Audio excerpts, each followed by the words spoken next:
Hello everyone, I Dipali welcome you all on the Smartly YouTube channel of SSB Institute. आप सभी के लिए हम एक नया स्ट्रीम लेकर आए हैं that is based upon vocabulary. So English चाहे बात करने के लिए चाहिए हो या फिर एग्ज़ाम्स में रिटन स्किल्स को शो करने के लिए, it is very important and vocabulary is a very important part of it. तो इस स्ट्रीम के थ्रू हम आपके साथ डेली कुछ नए वर्ड्स डिस्कस करने वाले हैं. साथ ही हर वर्ड के बारे में मैं आपको गाइड करूँगी कि whether it is a noun जिसको हम संज्ञा कहते हैं. संज्ञा क्या होती है? किसी भी चीज़, किसी भी व्यक्ति, किसी भी वस्तु, किसी भी जगह का नाम हो उसको हम संज्ञा कहते हैं. सिमिलरली हम पढ़ेंगे वर्ब कि जो हम वर्ब्स पढ़ने वाले हैं, जो हम वर्ड्स पढ़ने वाले हैं वो वर्ब है कि नहीं. वर्ब मतलब होता है क्रिया. किसी भी चीज़ को करना, किसी भी काम को करने को हम लोग क्रिया कहते हैं. साथ में हम एडजेक्टिव्स जो कि किसी भी संज्ञा या नाउन की विशेषता बताते हैं, किसी भी व्यक्ति, वस्तु या स्थान की विशेषता बताते हैं, उन्हें हम एडजेक्टिव कहते हैं. ठीक है. और चौथा हम पढ़ेंगे एडवर्ब के बारे में जो वर्ब की विशेषता जाहिर करते हैं. ठीक है.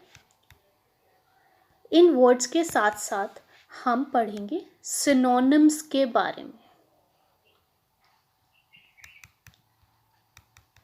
अब ये सिनोनिम्स क्या होते हैं? जब दो वर्ड्स का सिमिलर मीनिंग होता है उनको हम सिनोनिम्स कहते हैं. For example big, large. इन दोनों वर्ड्स का मतलब होता है something which has a large size, which has a increase size. ठीक है. तो क्योंकि इन दोनों वर्ड्स का मतलब सिमिलर है हम इन्हें सिनोनिम्स कहते हैं. सिमिलरली हम किसी भी वर्ड के बारे में उसका एंटोनिम भी पढ़ेंगे. ओके. एंटोनिम क्या होता है? किसी भी वर्ड का ऑपोजिट उसका एंटोनिम बन जाता है. जैसे let's take the same example big. इसका हमने सिनोनिम पढ़ा था क्या? लार्ज. और इसका एंटोनिम बनता है स्मॉल. यस. ओके. तो हमें पता है इन दोनों के मीनिंग भी अलग हैं, तो ये एक दूसरे के एंटोनिम्स बन जाते हैं. इसके साथ एक चीज़ को ध्यान रखिएगा, सिनोनिम्स का मतलब ज़रूरी नहीं है कि एग्जैक्टली सेम मतलब हो. Synonyms have a similar meaning which may not be same. Okay. इस वीडियो के साथ आपको एक पेन और पेपर अपने साथ में हमेशा रखना है. हर दिन नए वर्ड्स के नोट्स बनाने हैं. रेगुलर बेसिस पे आप इसके रिवीजन कीजिए. फॉर श्योर आप कुछ ही दिन में अपने अंदर, अपनी स्पीकिंग स्किल्स के अंदर भी एक ड्रास्टिक चेंज देखेंगे. Okay. So let's start with our first word, stockpile. Stockpile देख के इस वर्ड को आप जब देखते हैं तो आप इसको दो पार्ट्स में डिवाइड कर देते हैं. मैं यहाँ पे इसको दोबारा लिख देती हूँ, स्टॉक पाइल. ओके. आप इसको डिवाइड कीजिए. स्टॉक मतलब किसी भी चीज़ का आपके पास स्टॉक या भंडार है, पड़ा है. ठीक है. फॉर एग्जाम्पल सपोज मेरे पास ये रैंडमली बहुत सारे कॉइन्स हैं. पाइल मतलब किसी भी चीज़ की ढेरी लगाना. आपने देखा होगा शॉपकीपर्स या फ्रूट सेलर्स या वेजिटेबल सेलर्स जब भी जाते हैं तो वो बड़े अच्छे से अपनी फ्रूट्स या वेजिटेबल्स को अरेंज करके रखते हैं, उसका एक पाइल बना के रखते हैं. ठीक है. उस ढेरी को हम लोग पाइल कहते हैं. जब इन दोनों वर्ड्स को हम साथ में यूज़ करते हैं वो एक वर्ब बन जाती है. अपने किसी भी स्टॉक की ढेरी लगाना उसको हम कहते हैं स्टॉक पाइल. ओके. तो आप देखिए, स्टॉक पाइल मतलब किसी भी चीज़ का भंडार लगाना. It literally means store up. किसी भी चीज़ को भंडार लगाना. ओके. सिनोनिम्स देखा जाए तो इसके दो सिनोनिम्स हैं हमारे पास. एक्यूमुलेट, किसी भी चीज़ को इकट्ठा करना. ठीक है. मास, अब हमें मास का मतलब हमने बहुत बारी पढ़ा हुआ है। मास क्या होता है? समूह, कलेक्शन। उस कलेक्शन को जब आप अरेंज करते हैं किसी फॉर्म में तो उसको अ मास कहते हैं, right? A mass. Let's go to the antonym now. Antonym क्या होता है? इसका ऑपोजिट। अगर भंडार लगाना या किसी चीज़ को कलेक्ट करने को स्टॉक पाइल कहेंगे तो उसका एंटोनिम क्या होगा? उस चीज़ को फैलाना। Suppose I had piled up my vegetables here, और उसको मैंने ऐसे फैला दिया, उसको हम कहते हैं डिसिपेट करना, ठीक है, फैलाना। आपने बहुत कॉमनली ये चीज़ सुना होगा कि जब हमारे पास कोई भी चीज़ बहुत ज़्यादा गर्म होती है तो हम उसको फैला देते हैं, फैला के रख देते हैं ताकि उसकी हीट निकल सके। तो ये जो हीट निकलती है ना, जो हीट एकदम इससे अलग हो जाएगी, उसको हम कहते हैं हीट डिसिपेशन, राइट? सो आपके लिए एक बहुत सिंपल एग्जाम्पल मैंने लिखा हुआ है यहाँ पे। Squirrels stock pile food for the rainy season. Squirrels अपना खाना रेनी सीजन के लिए इकट्ठा करके रखते हैं हमेशा, right? So let's go to the next word which is neutrality. Neutrality, इस वर्ड के अंदर, I write it here, don't worry, ऊपर बार से कुछ कवर भी है तो मैं आपके लिए यहाँ पर दोबारा लिख रही हूँ। न्यूट्रलिटी, ठीक है। इस वर्ड से आपको एक इम्पॉर्टेंट चीज़ समझ आ रही होगी, न्यूट्रल। न्यूट्रल मतलब ना तो इधर से ना उधर से, आप बिल्कुल न्यूट्रल स्टेट में हैं। अनबायस्ड मतलब किसी के पक्ष में नहीं हैं आप। जैसे आपने देखा होगा ना, जब पापा या मम्मा, हम लोग जब शैतानी करते हैं घर पे, पापा मम्मा न्यूट्रल होके डिसीजन लेते हैं, किसी के फेवर में डिसीजन नहीं लेते, ठीक है, एकदम फेयरनेस के साथ, बिल्कुल तरीके से किसी के पक्ष में होके डिसीजन नहीं लेते, उसको कहते हैं न्यूट्रल होना, ठीक है। उसी न्यूट्रल से ये नाउन बन के आता है न्यूट्रलिटी। जब किसी के अंदर एक कैरेक्टरिस्टिक होती है ना, ये बहुत ये अच्छी चीज़ है, किसी के अंदर न्यूट्रलिटी है तो, जिसके अंदर ये न्यूट्रलिटी कैरेक्टरिस्टिक होती है वो बंदा हर काम बिना किसी भेदभाव के करता है, ओके। तो कोई भी पार्शियलिटी नहीं करता, तो ऑब्वियसली इसका मीनिंग क्या हुआ? इम्पार्शियलिटी, निष्पक्षता, right? So let's go to the synonyms. अभी हमने डिस्कस किया ना, हर चीज़ फेयरनेस से करता है वो बंदा, तो इसका सिनोनिम हो गया फेयरनेस। प्लस इसका एक और सिनोनिम होता है ऑब्जेक्टिविटी। हम इसको कैसे समझेंगे, याद रखेंगे। सपोज सेम एग्जांपल लेते हैं, पेरेंट्स ने डिसीजन लेना है कि किसकी गलती थी, वो न्यूट्रल होके फेयरनेस के साथ डिसीजन लेंगे। उनका ऑब्जेक्टिव ये नहीं है कि ए के फेवर में या बी के फेवर में डिसीजन लेना है, उनका ऑब्जेक्टिव है सही डिसीजन लेना। तो वो लोग फोकस करते हैं अपने ऑब्जेक्टिव पे, इसको हम कहते हैं ऑब्जेक्टिविटी। आप लोग अपने साइंस के एक्सपेरिमेंट्स करते होंगे, उसमें हम ऑब्जेक्टिव ऑफ द एक्सपेरिमेंट लिखते हैं कि हमें न्यूट्रल होके, जो भी हम एक्सपेरिमेंट कर रहे हैं, हमें न्यूट्रल होके उसका कंक्लूजन या उसका रिजल्ट चेक करना है और उसको ऑब्जेक्टिव से कंपेयर करना है, उसको हम कहते हैं ऑब्जेक्टिविटी, ओके। तो बहुत डिस्कशन किया हमने सिनोनिम्स के बारे में, अब हम पढ़ते हैं इसके antonyms. The word was neutrality, मतलब निष्पक्षता। अगर हम किसी के लिए पार्शियल नहीं हो रहे तो वो न्यूट्रलिटी है, तो इसका एंटोनिम क्या होगा? इम्पार्शियलिटी। सॉरी, इम्पार्शियलिटी का क्या होगा synonym? Partiality. For example, government should maintain neutrality while serving it's nation. So guys, ये एग्जाम्पल हमने word of the day neutrality के लिए रखा है, जिसका मतलब होता है इम्पार्शियलिटी। तो गवर्नमेंट को अगर नेशन को सर्व करना है, अपने देश को सर्व करना है, तो उसको निष्पक्षता मेंटेन करनी चाहिए, बरतनी चाहिए, okay. So let's go to our next word, equilibrium. अब equilibrium guys, I will write it again for you, don't worry अगर ये बार के नीचे आपका वर्ड हाइड हो रहा है तो, I am writing it again for you, okay. So equilibrium, सबसे पहले आपके जानना क्या ज़रूरी है, जैसे न्यूट्रलिटी में न्यूट्रल था, यहाँ पे इक्विलिब्रियम में आपको कहीं ना कहीं इक्वल दिख रहा होगा। इक्विलिब्रियम वर्ड अराइज हुआ है इक्वल से. Okay, this is a guys.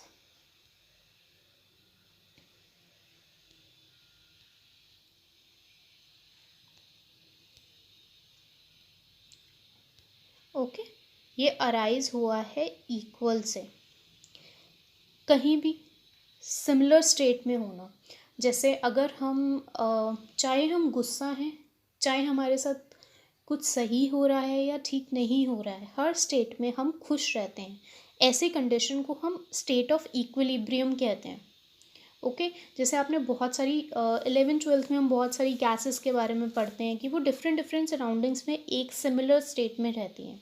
ठीक है, उसमें कुछ मूवमेंट नहीं होता, कुछ चेंजेस नहीं होते, मतलब वो एक ही स्टेट में रहती हैं, वो शांत रहती हैं. इसीलिए इक्विलिब्रियम का मतलब है शांति. ओके गाइस, शांति. शांति को हम वैसे देखा जाए तो हम काम भी कहते हैं, कामनेस कहते हैं. ठीक है, तो ये एक कैरेक्टरिस्टिक का नाम हुआ ना, कि हमारे अंदर ये क्वालिटी है कि हम हर कंडीशन में इक्विलिब्रियम में रहते हैं. इसीलिए ये एक नाउन है. whenever we talk about name of anything, then it comes under noun category. Okay, synonyms देख लेते हैं. ठीक है, आपने कामनेस एंड कंपोजर, इसको हम कैसे याद रखेंगे. आपने सुना होगा that Lord Buddha appeared very calm and composed in himself. कैसे होता था वो? The word was calm and composed. ये जो composed word है, ये composure से ही आया है, which means equilibrium and calmness. ठीक है, तो वो हमेशा इस स्टेट में दिखते थे. अब यहाँ पर इस वर्ड के अंदर सब कुछ इम्पॉर्टेंट है. कॉम्पोजर भी इम्पॉर्टेंट है और ये वर्ड एजिटेशन तो बहुत ज़्यादा इम्पॉर्टेंट है. अगर आप रेगुलरली न्यूज़पेपर पढ़ रहे हैं तो agitation is a very frequently used word. इसका मतलब होता है अशांति. ठीक है, अशांति. जैसे बहुत ज़्यादा दंगे होते हैं कहीं पे, या भी फार्मर्स का भी प्रोटेस्ट हुआ था तो आपने देखा था ना, उन्होंने कैसे दंगे जैसे मचा दिए थे. तो उनको उस चीज़ को, उस कंडीशन को हम कहते हैं एजिटेशन. हमने इसमें यहाँ पे जो एग्जाम्पल लिया है वो भी इसी चीज़ से रिलेट करते हुए लिया है, ताकि आपको ये पूरा वर्ड और सारे सिनोनिम्स एंटोनिम्स याद रहें. Farmers protest shook equilibrium of nation on Republic Day. अभी देखा था हमने कि उन्होंने अपना रैली निकाला, फिर दंगाई आ गए थे बहुत सारे, उन्होंने बहुत ज़्यादा अशांति फैला दी थी. उन्होंने अशांति फैलाई, क्या किया? इक्विलिब्रियम को, शांति को हिला के रख दिया उन्होंने. ऑन रिपब्लिक डे, हमारे देश के रिपब्लिक में पूरा का पूरा शांति का माहौल क्रिएट कर दिया. Right, I hope it is clear to you. Let's go to our next word, that is retreat. Retreat क्या होता है? जब भी, ये ट्रीट से बहुत अलग वर्ड है. ठीक है, जब हम, आपने रिटायर वर्ड सुना होगा, जब हम किसी चीज़ से पीछे हट जाते हैं उसको हम कहते हैं रीट्रीट. ठीक है, इसको हम एक और वर्ड से याद रख सकते हैं, रीट्रीटमेंट. हम किसी, मान लो किसी को कोई डिज़ीज़ हो जाती है, हम उस दवा का, उस डिज़ीज़ का जब दोबारा ट्रीटमेंट करते हैं तो उसको दोबारा से हम उसकी फर्स्ट स्टेज को देखते हुए ट्रीटमेंट करते हैं. तो दोबारा पीछे हटते हैं, सारे कंडीशंस चेक करते हैं, मरीज़ों से पूछा जाता है कि उन्हें क्या हुआ था, कैसे हुआ था, और दोबारा से पीछे हट के दोबारा से नया काम शुरू करते हैं. तो इसका रीट्रीट होता है. रीट्रीट मतलब पीछे हट जाना. अब देखिए, ये एक काम है, ये क्रिया है, एक कर्म है, पीछे हटना. इसीलिए हम इसको वर्ब कहते हैं. Retreat is a verb. Okay, right. अब हम इसके सिनोनिम्स एंटोनिम्स पढ़ लेते हैं. देखिए, पीछे हट जाना, ड्रॉइंग बैक समथिंग, तो ये ड्रॉबैक आ गया सिनोनिम्स. और आपने देखा होगा जब हम अपना किसी कॉन्टेस्ट में नाम देते हैं, अगर हमें उसमें नहीं पार्टिसिपेट करना है, हम अपना नाम विदड्रॉ कर लेते हैं. ये आ गया synonym. So see, it's very easy. Retreat हो गया पीछे हटना, रिट्रीट से retire meaning, withdraw and drop. ये एक एक वर्ड ना आपको अभी प्लेन, क्योंकि हम लोग सिर्फ वर्ड्स ही पढ़ रहे हैं तो इतना ज़्यादा आप कोरिलेट नहीं कर पाएंगे, लेकिन जब आप डेली बेसिस पे अपना न्यूज़पेपर रीडिंग स्टार्ट करेंगे then you will get to know एक एक वर्ड के सिनोनिम एंटोनिम्स की इम्पोर्टेंस क्या है और आप इनको बाकी वर्ड से कैसे अलग कर सकते हैं। ठीक है, तो रिट्रीट का मतलब क्या होता है? पीछे हटना। तो आप सोचिए इसका ऑपोजिट क्या होगा? आगे बढ़ना will be the antonym of retreat. तो हम इसके लिए एक वर्ड यूज़ करते हैं, दैट इज़ एडवांस। क्या वर्ड है? एडवांस। एडवांस बोलते नहीं है पेरेंट्स, ये बच्चे बहुत एडवांस हो गए हैं, बुरा मानने की ज़रूरत नहीं है, एडवांस हो गए हैं मतलब आगे बढ़ गए हैं। ठीक है, एग्जाम्पल देखते हैं रिट्रीट का। The terrorist decided retreating away from school. I am sorry, ये रिट्रीटिंग आएगा,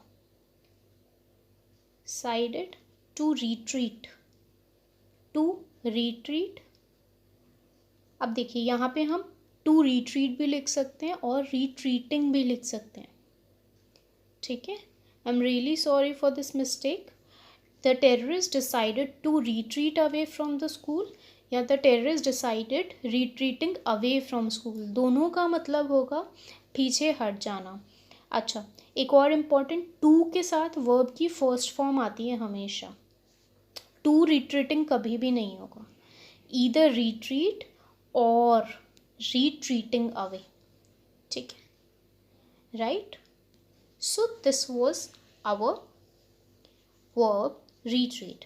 So let's go to our next word which is incursion. incursion का मतलब क्या है? ये एक न्यू वर्ड है, काफ़ी कॉमनली हम नहीं पढ़ते हैं, ये ध्यान से देखिएगा। incursion मतलब होता है किसी भी चीज़ पे अटैक कर देना। अभी आपने रिसेंटली देखा होगा कि टिड्डियों का अटैक हुआ था, डिफरेंट स्टेट्स में हो रहा था, राजस्थान में, दिल्ली में, बहुत सारी न्यूज़ थी। तो वो उनका incursion था ऑन वेरियस स्टेट्स। ठीक है, आक्रमण। तो जब ये आक्रमण किया जाता है, ओके, इसका सिनोनिम होता है रेड ऑन या असॉल्ट ऑन। देखो, रेड मतलब भी, ये आप छोटी सी रेड मत समझिएगा। इनकर्जन हम वर्ड तब यूज़ करते हैं जब जो अटैक करने वाले हैं वो बहुत ज़्यादा नंबर में आके अटैक करते हैं। ठीक है, सिमिलरली असॉल्ट करने वाले वो बहुत ज़्यादा नंबर में आके अटैक कर रहे हैं, उसको हम इनकर्जन कहते हैं। राइट, इसका एंटोनिम बहुत इंटरेस्टिंग है, अभी हमने पढ़ा है रिट्रीट। आप याद कर पा रहे हैं इसका मतलब? अभी हमने अपनी लास्ट स्लाइड में इसका मतलब देखा है, हमने जान के इसको अभी नेक्स्ट स्लाइड में रखा है। अगर आप भूल रहे हैं तो पॉज कीजिए इस वीडियो को, यहीं पे सोचिए, नहीं याद आ रहा है then go back, revise and then come back to this point. Okay, so retreat का मतलब क्या होता है? पीछे हट जाना, पीछे हट जाना। तो यस, इनकर्जन का मतलब होता है अटैक करना, रिट्रीट का मतलब होता है आगे बढ़ जाना। रिट्रीट का हमने एंटोनिम क्या पढ़ा था गाइस? मुझे ये आपका कमेंट बॉक्स में चाहिए। ठीक है, तो इनकर्जन का आप सिनोनिम एंटोनिम लिखेंगे, रिट्रीट का सिनोनिम एंटोनिम सब कुछ लिखेंगे। Okay, right, right. Let's go to an example of incursion. Incursion word है, ओके, पेस्टिसाइड्स वॉज, यहाँ पे वर आना चाहिए, pesticides were, okay, please correct it guys. Pesticides were effective against the incursion of worms and pest. जो हमने आपको condition अभी explain किया था ना, वही से मैंने सेंटेंस बनाया है। Pesticides were effective against the incursion of worms and paste. Okay, अब देखिए, इंकर्जन या अटैक ये है तो एक काम, क्रिया, लेकिन अटैक करना इनकर्जिंग इनटू वर्ब होगा, लेकिन ये इनकर्जन जो वर्ड है इट इज़ अ नाउन, क्योंकि एक फॉर्म ऑफ अटैक है, ये फॉर्म ऑफ मूवमेंट है, इसीलिए हम उनको इनकर्जन को नाउन है, यहाँ पे इसको हम नाउन की तरह यूज़ करते हैं। ठीक है, देखिए, यू मस्ट भी, कहीं पे हमें बहुत बारी कन्फ्यूजन हो जाता है कि नाउन है वर्ब है, ये आप धीरे धीरे जैसे जैसे वर्ड्स पढ़ेंगे आप खुद इसको समझना शुरू कर देंगे, ठीक है। लेकिन अभी आप मेनली, अगर हम डेली के 10 वर्ड्स भी ले रहे हैं तो आप 10 वर्ड्स के बारे में भी पढ़ के उनको समझ लेंगे तो काफ़ी बेटर हो जाएगी चीज़ें, ठीक है, काफ़ी क्लियर हो जाएंगी चीज़ें। So let's go to our next word which is reinforce. अब रीइंफोर्स का मतलब क्या होता है, आपने इसको हम ऐसे समझेंगे, आप इस वर्ड को 3 पार्ट में डिवाइड कीजिए। मैं बहुत डिटेल में बता रही हूँ, ये वर्ड अभी के अभी आपके माइंड में सेट हो जाएगा, आप देखिएगा। फोर्स मतलब किसी चीज़ को ज़बरदस्ती किसी के ऊपर अप्लाई करना या किसी के साथ ज़बरदस्ती करना। अगर हम इन्फॉर्म करते हैं किसी को तो हम किसी चीज़ की इन्फॉर्मेशन दे रहे हैं। तो इसको आप 2 तरीके से समझ सकते हैं। अगर आप किसी चीज़ को दोबारा से किसी के ऊपर फोर्स कर रहे हैं या दोबारा से किसी को इन्फॉर्म कर रहे हैं तो उसको हम रीइंफोर्स कहते हैं। क्योंकि दोबारा से किसी चीज़ के ऊपर अप्लाई करना या फिर दोबारा से किसी चीज़ को किसी को बताना उस इन्फॉर्मेशन को स्ट्रॉन्ग करता है, उस एप्लीकेशन को स्ट्रॉन्ग करता है, दृढ़ बनाता है, स्ट्रेंथन करता है, ठीक है, स्ट्रेंथन करता है। इसीलिए रीइंफोर्स का मतलब स्ट्रेंथन होता है। क्लियर हुआ? दोबारा बताएं। ओके, ये अगर मैं वर्ड कह रही हूँ रीइंफोर्स, आप इसको 2 तरीके से समझ सकते हैं। किसी चीज़ को फोर्सफुली आपने लगाया और री किया, उसको रिपीट किया, तो वो चीज़ स्ट्रॉन्ग हो गई ना। या फिर आपने किसी को किसी बात के लिए इन्फॉर्म किया, इन्फॉर्मेशन को रिपीट किया, तो भी ये स्ट्रॉन्ग उस बात को, वो इन्फॉर्मेशन स्ट्रॉन्ग तरीके से बंदे को समझ आ गई। इससे आप याद रख सकते हैं रीइंफोर्स मतलब किसी भी चीज़ को स्ट्रेंथन करना, सुदृढ़ बनाना। ओके, तो इसके सिनोनिम्स क्या होते हैं, पहले हम पढ़ेंगे बट्रेस। बट्रेस का मतलब आप कैसे समझेंगे, इसको आप ऐसे याद कर सकते हैं कि जब आप किसी चीज़ को बटर लगाते हैं तो आपने देखा होगा उसका फ्लेवर जो होता है वो कितना बेटर हो जाता है, ठीक है। तो किसी चीज़ को स्ट्रेंथन करना। बट्रेस एक और चीज़ कहते हैं, जैसे अगर आपको कोई नई दीवार खड़ी करनी है, आपको इनिशियली उसके साथ में बल्लियाँ या फिर पोल्स लगाने पड़ते हैं उसको सपोर्ट प्रोवाइड करने के लिए। तो वो जो स्ट्रेंथनिंग, वो जो सपोर्ट प्रोवाइड करते हैं वो बट्रेस, उसको उस चीज़ को हम लोग बट्रेसिंग कहते हैं, ठीक है। ये काम है, ये वर्ब है बट्रेसिंग। ओके गाइस, इसके साथ ही इसका सिनोनिम है फोर्टिफाई।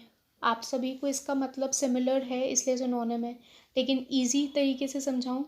आपने सोचा होगा आपने पढ़ा होगा ये फोर्टिफाइड मिल्क है, ये फोर्टिफाइड कोई भी एडिबल चीज़ है।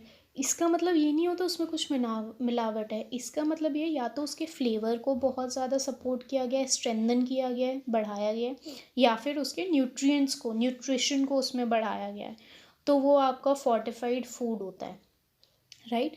बच्चों के लिए सैरेलैक होते हैं, वो फोर्टिफाइड होते हैं, ठीक है। अब इसका एंटोनिम पढ़ते हैं। अगर किसी चीज़ को सपोर्ट करना है, स्ट्रेंथन करना हम रीइंफोर्स कहते हैं, तो ऑब्वियसली उसका ऑपोजिट होगा किसी चीज़ को वीकन करना, राइट। अभी मैंने एग्जाम्पल लिया है रीइंफोर्स का। She revise the chapter one more time to reinforce her preparation. वो अपनी प्रिपरेशन को स्ट्रेंथन करना चाहती थी, इसीलिए उसने चैप्टर को दोबारा से रिवाइज किया, right guys. I hope this word is very clear for you. अगर आपको कहीं भी कोई भी डाउट होता है आप प्लीज़ कमेंट सेक्शन में मेंशन कीजिए। I will try to explain it again for you in the comment section itself, right. Okay, let's go to our next word which is underpin. Underpin क्या होता है, देखिए under मतलब तो आप सभी को पता है, अंडर मतलब होता है नीचे। आई will right the word again for you guys, don't worry. Under pin, okay. Under मतलब नीचे, या समथिंग विच इज़ हिडन, ठीक है। किसी को पिन करना मतलब पता है क्या होता है, आप इसको समझ सकते हैं, किसी को पोक करना।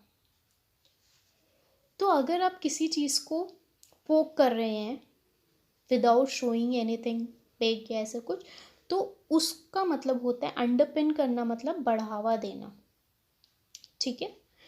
अंडरपिन मीन्स प्रोवोक। तो जैसे अभी हमने रीइंफोर्स पढ़ा last word, it was a deed, वो एक काम किया जा रहा था। रीइंफोर्स इट्स अ वर्ब, ठीक है। अंडरपिन इट्स अ वर्ब। अगर मैं रीइंफोर्स का रीइंफोर्समेंट लिख देती तो that could be a noun, okay.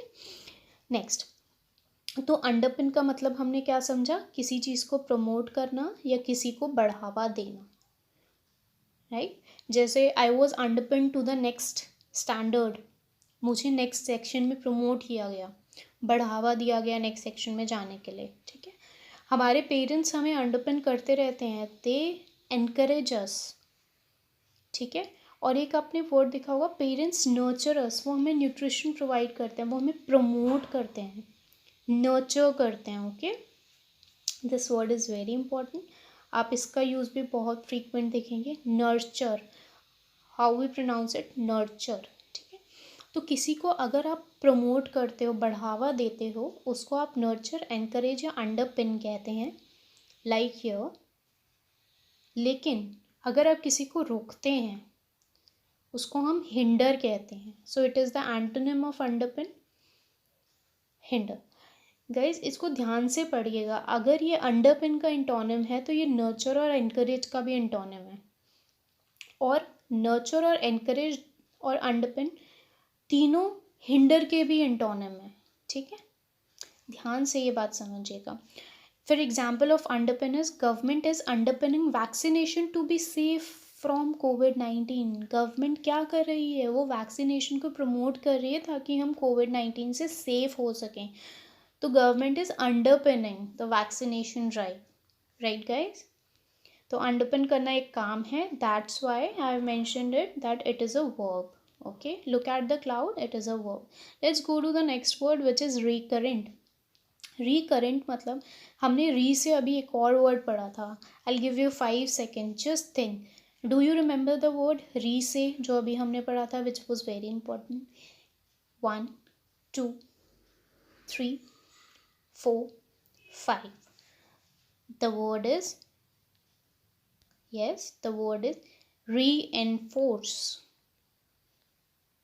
strengthen करना, ठीक है। उसी तरीके से ये एक वर्ड है रिकरेंट। रिकरेंट मतलब क्या होता है, कोई भी चीज़ जो बार बार हो रही है इन अ रिपीटेड मोड।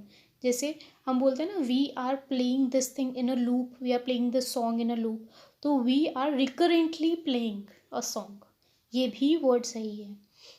हिंदी में इसको हम आवर्तक कहते हैं, ठीक है। अभी रिकरेंट का सिनोनिम हो गया रेकरिंग। रेकरिंग बहुत फ्रीक्वेंटली इस तरीके से सिमिलर वर्ड्स का आपको सिनोनिम नहीं पूछा जाता, हाँ रेपिटेटिव पूछा जा सकता है, ठीक है। अगर कोई चीज़ बार बार रिपीट हो रही हो, अलग से नहीं चल रही हो, वही रिपीट मोड पे, उसको हम रेकरेंट कहते हैं। लेकिन कोई भी चीज़ अलग से पड़ी हो, उसको हम आइसोलेटेड कहते हैं, कि अलग से एक बार हो गया काम, देन इट इज़ डन, ठीक है। अभी हमने कोरोना फेज़ में बहुत ज़्यादा, कोविड के फेज़ में पढ़ा है आइसोलेशन, क्वारंटाइन। तो आइसोलेशन में सबसे अलग होके चलते थे, कि जो एक पर्सन है वो अपनी तरीके से अलग है, कुछ भी रिपीट नहीं हो रहा वहाँ पे, उसको हम आइसोलेशन कहते हैं। उसी से ये वर्ड आया isolated, which is an antonym of the word recurrent, okay. For example, she had recurrent episodes of headaches at night.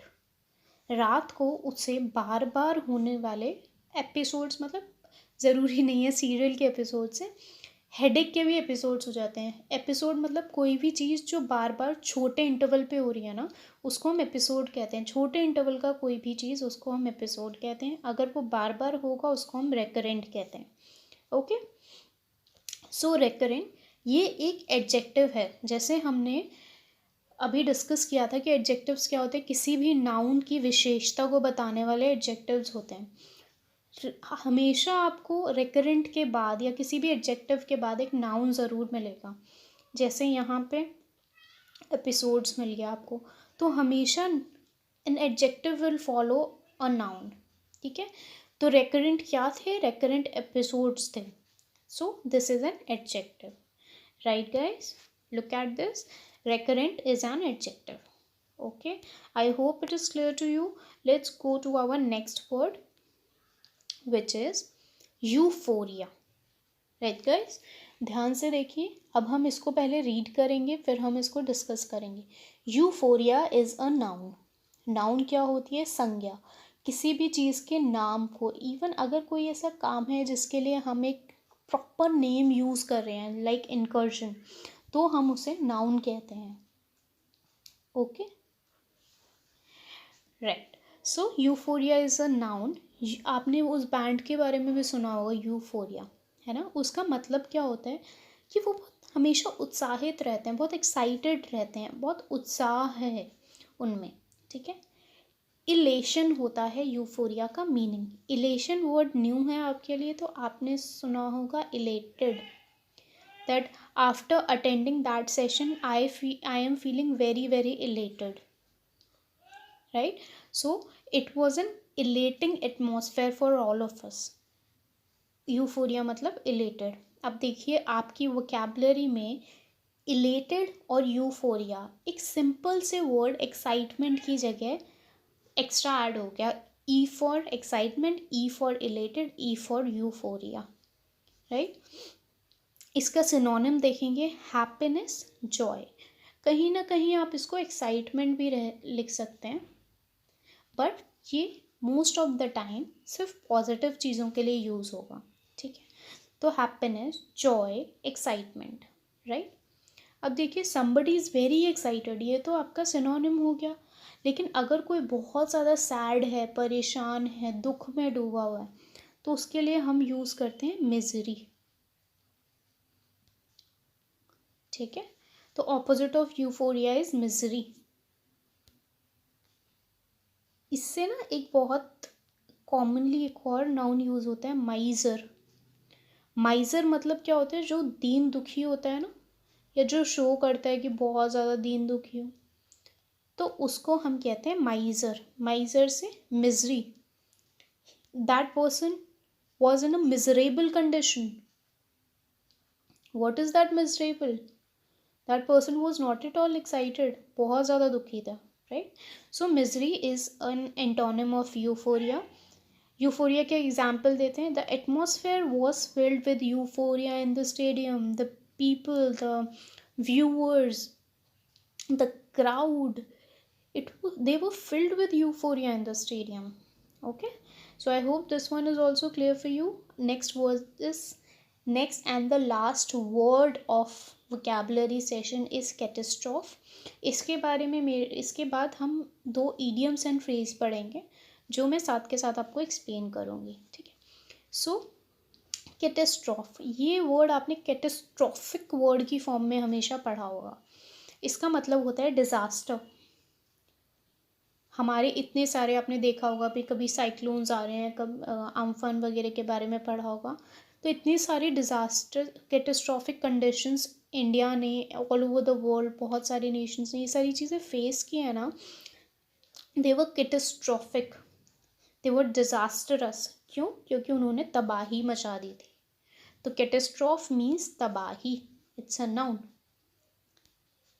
ठीक है, कैटेस्ट्रॉफ है सिनोनिम, पहले हम पढ़ेंगे कैटाक्लिज्म। कैटेस्ट्रॉफिक की तरह न्यूज़ में ये वर्ड बहुत ज़्यादा था, cataclysmic. The atmosphere was completely cataclysmic. इसका मतलब भी होता है तबाही वाला माहौल था। ठीक है, एक और वर्ड होता है कैलामिटी। ये वर्ड OMG मूवी आई थी, आप सभी को याद होगा, ओ माय गॉड। उसके अंदर नेचुरल कैलामिटी उन्होंने बताया था, जो उनका कॉन्ट्रैक्ट था। जैसे कोई भी अगर नेचुरल कैलामिटी, नेचुरल तबाही आ गई, कोई भी तूफान आ गया या बिजली गिर गई, ये सब नेचुरल कैलामिटीज़ होती हैं। ठीक है, मैन मेड कैलामिटीज़ नहीं होती है। तो कैलामिटी मतलब डिज़ास्टर और तबाही, ठीक है। तो कोई चीज़ जब तबाह हो जाती है उसको हम कैटेस्ट्रॉफ कहते हैं, लेकिन अगर कोई चीज़ बच जाती है कम्प्लीटली उसको हम साल्वेशन कहते हैं, ठीक है। आपने साल्वेज वर्ड पढ़ा होगा, ये आप लोगों के लिए एक न्यू वर्ड है, जैसे इनकर्जन न्यू वर्ड है, उसी तरह से साल्वेज भी एक न्यू वर्ड है। इसको अभी से याद करना और यूज़ करना शुरू करेंगे आप सभी। साल्वेशन मतलब किसी चीज़ को बचाना, ठीक है। तो हम कैटास्ट्रॉफी पे थे, जो कि एक नाउन है। बहुत सिंपल सेंटेंस यूज़ किया है मैंने। It was a catastrophic nuclear attack on Hiroshima and Nagasaki. Hiroshima और नागासाकी पे पूरा का पूरा तबाही वाला अटैक था ये, ठीक है। आप सभी को न्यूक्लियर अटैक याद रहा होगा, जो जिनके इफेक्ट्स हमें आज तक कहीं ना कहीं देखने को मिलते हैं जीन्स वगैरह में। So it was a catastrophic nuclear attack. So guys, we are done with our words. आज हम एक और नई चीज़ इंट्रोड्यूस करेंगे, that is idioms and phrases. अब ये ईडियम्स एंड फ्रेजेस होते क्या हैं? आपने हिंदी में पढ़ा होगा कहावत है या मुहावरे। उसी तरीके से जब हम उनको इंग्लिश में कन्वर्ट कर देते हैं, या कुछ ऐसे कहावतें ऐसे होती हैं जो इंग्लिश में एग्जिस्ट करती हैं, उनको हम ईडियम्स एंड फ्रेजेस कहते हैं। They are very fun to read. Daily हम बहुत थोड़े से डिस्कस करेंगे। आप इनको अपने नोट्स में एक डिफरेंट कलर पेन से लिखिएगा। I am telling you, by the end of this whole process, या जिसके लिए हमने ये स्ट्रीम शुरू की है, आपके पास इतना ह्यूज कलेक्शन होगा ना of your idioms and phrases and verb, and you will be very happy. आप ऑल इन ऑल देखेंगे जितने भी एग्जामिनेशन होते हैं उसमें रिपीट होके कुछ 1,500 से 2,000 वर्ड्स ही रिपीट होके इन अ लूप यूज़ होते हैं, और कुछ फ्रेजेस होते हैं ऐसे ही जो काफ़ी ज़्यादा फेवरेट हो जाते हैं, ठीक है। तो let's start. Our first one is pass the buck. Pass the buck means it's very simple, pass the responsibilities, ठीक है। इसमें कुछ ऐसा नहीं है कि आपको बहुत समझना है या कुछ, बस आपको किसी चीज़ से रिलेट करते हुए याद करना है, ठीक है। जैसे हमने बोला, वो अपनी रिस्पॉन्सिबिलिटी, वो अपनी जो भी उसको काम दिया जाता है वो एक दूसरे के ऊपर डाल देता है, ठीक है। जैसे she is always trying to pass the buck to her juniors, ठीक है। काम तो उसका है लेकिन किसी और पे डालना शुरू कर दिया। तो दिस इज़ वेरी ईजी, आपको ये याद रखना है। मान लो एक फ़नी सा एग्जांपल ले लेते हैं। अगर आप बड़े भाई हैं, आपको काम करने का मन नहीं कर रहा है, या बड़े सिबलिंग है, तो आप अपने छोटे सिबलिंग पे काम ट्रांसफ़र कर देंगे, ठीक है। So you will develop a habit of passing the buck to your younger siblings. By the way, it's not a good habit, okay. So keep this in mind. Our first idiom or phrase is pass the buck. Second one is a bolt from the blue. देखिए, जैसे इसको ना आप वैसे relate कर सकते हैं। हमने out of the blue term पढ़ी है। आउट ऑफ द ब्लू आपने देखा होगा ना, कि कहीं से भी कोई चीज़ आ गई, that he suddenly got this idea out of the blue. कुछ प्लान नहीं था, सडनली ये चीज़ आ गई। इसी तरह से सिमिलरली एक और यहाँ पे है, अ बोल्ट फ्रॉम द ब्लू। अब इसका मतलब भी होता है a sudden unexpected event, right. अब इसमें क्या होता है कि जनरली हम लोग इसको अनएक्सपेक्टेड इवेंट की फॉर्म में यूज़ कर सकते हैं। For example, the airplane crash was like a bolt from the blue. किसी को एक्सपेक्टेड नहीं था, एकदम से हो गया, but the plane crash happened and it was completely uncertain, right. So with these two idioms and phrases, guys, I would like to wind up today's class. Thank you very much for attending this session. It always feels lovely to teach you guys, and I hope आपको सारे words clear हुए होंगे। आपकी जो भी queries हैं please आप comment section में मेंशन कीजिए। Please hit like and share button. ये फ्री सीरीज़ है, जितने लोगों की इससे मदद हो सकती है आप कीजिए। अभी भी बहुत सारे अंडर प्रिविलेज जैसे लोग हैं जिनको इन सीरीज़ के बारे में नहीं पता, और वो आप लोगों की तरह इसका फ़ायदा नहीं उठा सकते। तो please give me a thumbs up, like the session and share it as much as possible. Thank you very much. Take care, stay safe.